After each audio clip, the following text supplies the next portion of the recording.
All righty. Well, we knew that was going to be quick, and that was very quick. Also disappointing. They're giving him $600,000 bond, which I do think is kind of shocking considering his charges. Felony, lewd and lascivious conduct with a minor. There's Miss B checking in with us this morning. Well, if he bonds, he could potentially go back to Arkansas, but he has to have no unsupervised contact with children,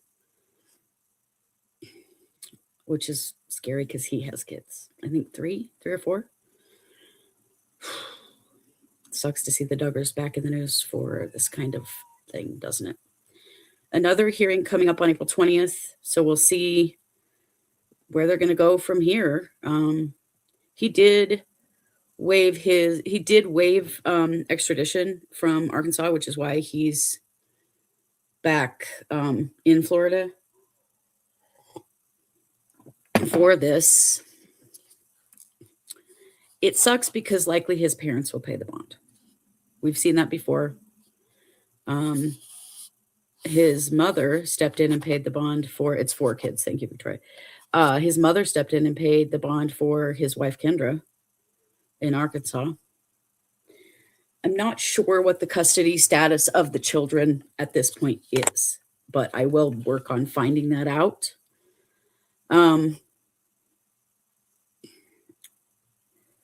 Also, just wanted to give you an update on all of the cases that we're following here on the Trials channel. I thought I would do this at least once a week, just kind of let you know where we are at and what I have coming up on my schedule for you.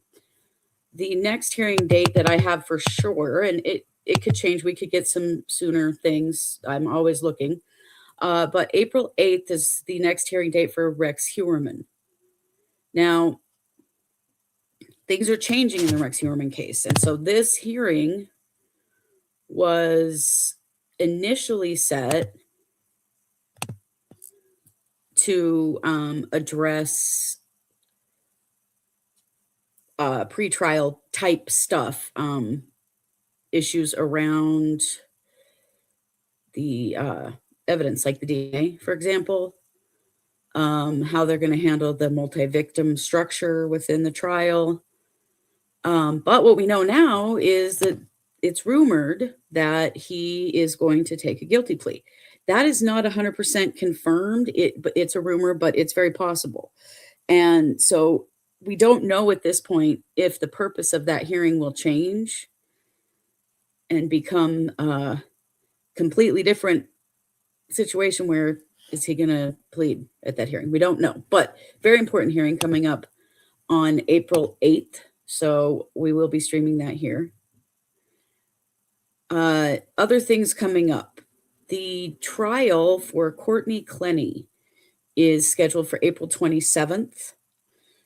At this point, it's on schedule. So I'm planning to stream that.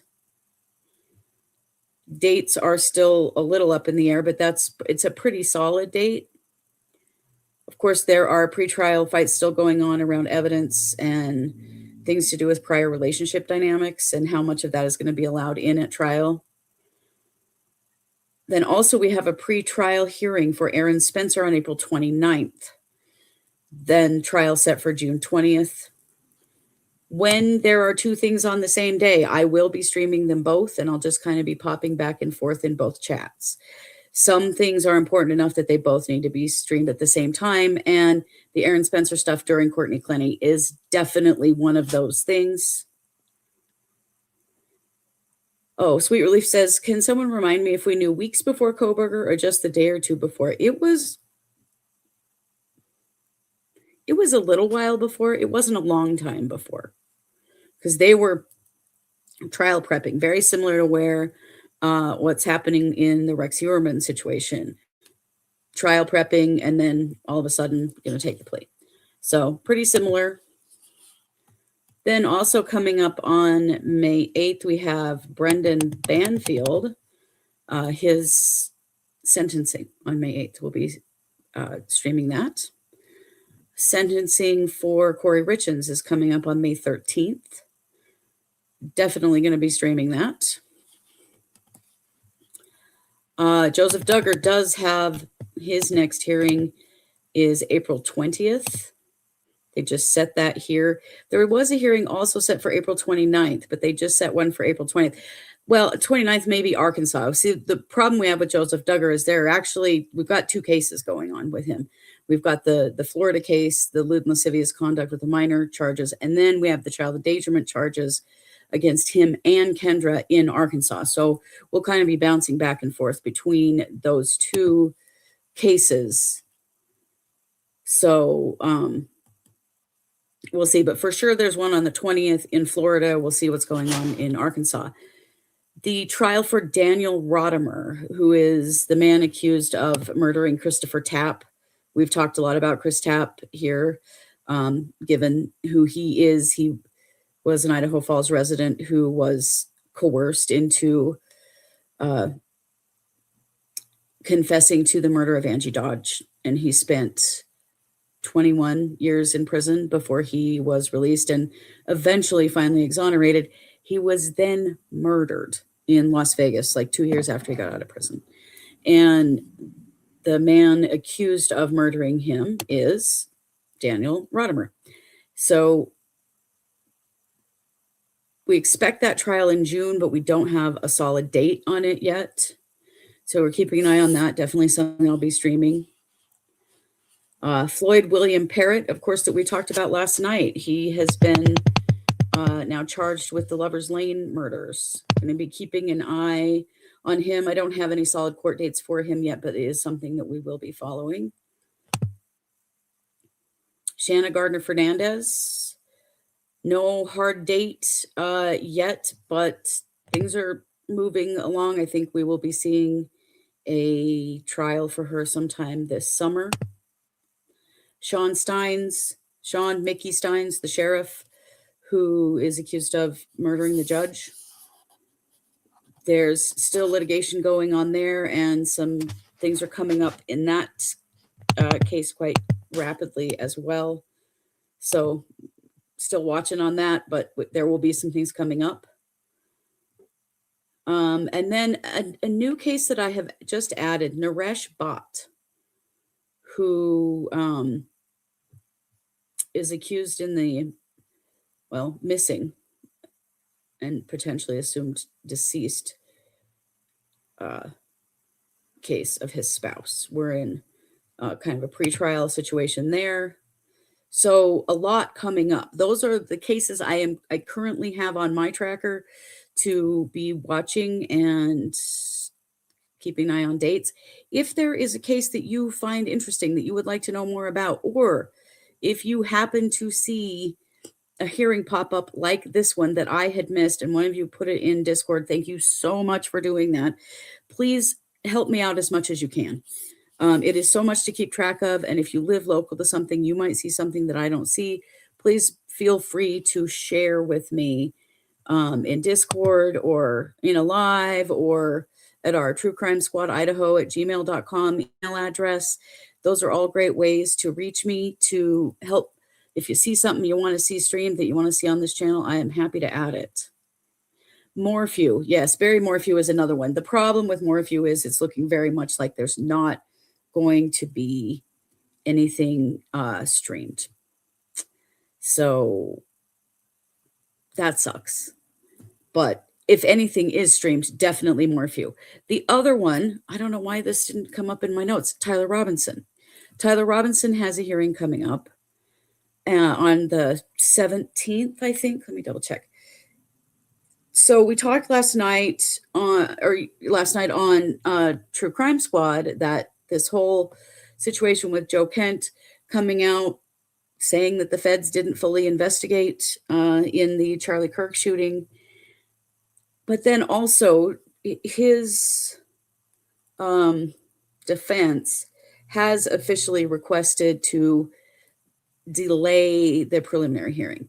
They've been saying they were working on it, trying to decide whether to or not. They have now made that official request. It was supposed to be in May. Looks like it's going to get pushed back. There is also a hearing in Tyler Robinson on April 17th that is for cameras in the courtroom. There's a lot of push from the defense to keep cameras out. Well, actually, defense and prosecution, but I don't think the judge is going to do it.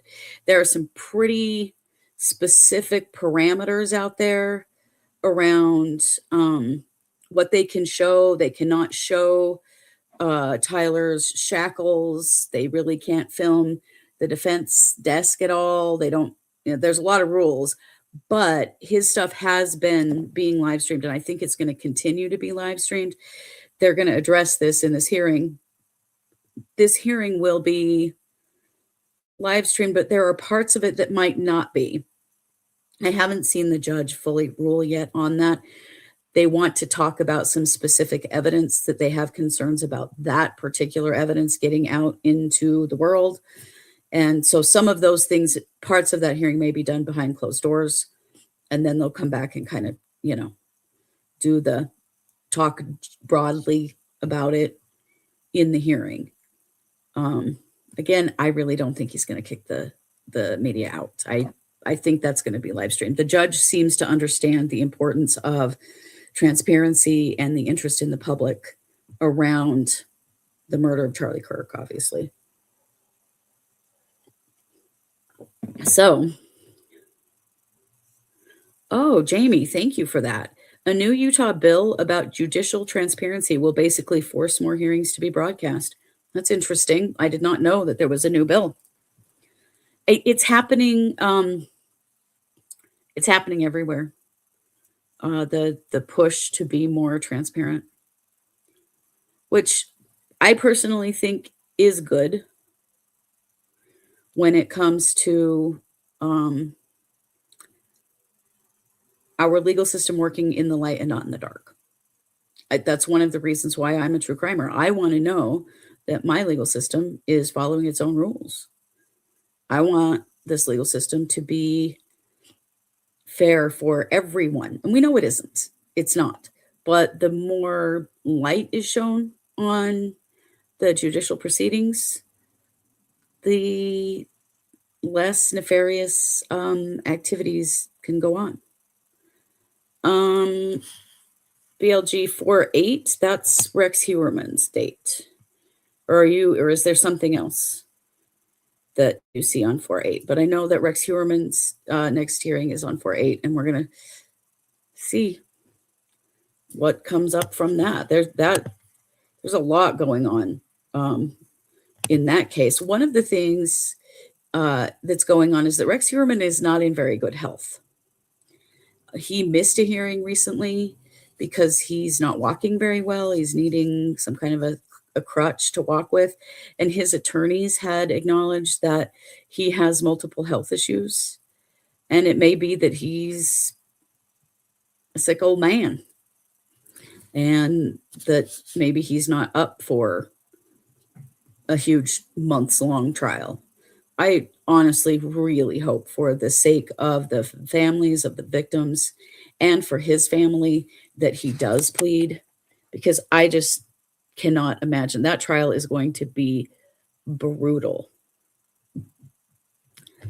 Oh, really? Jamie says, and part of the bill allows access to hearings and documents quicker and for free.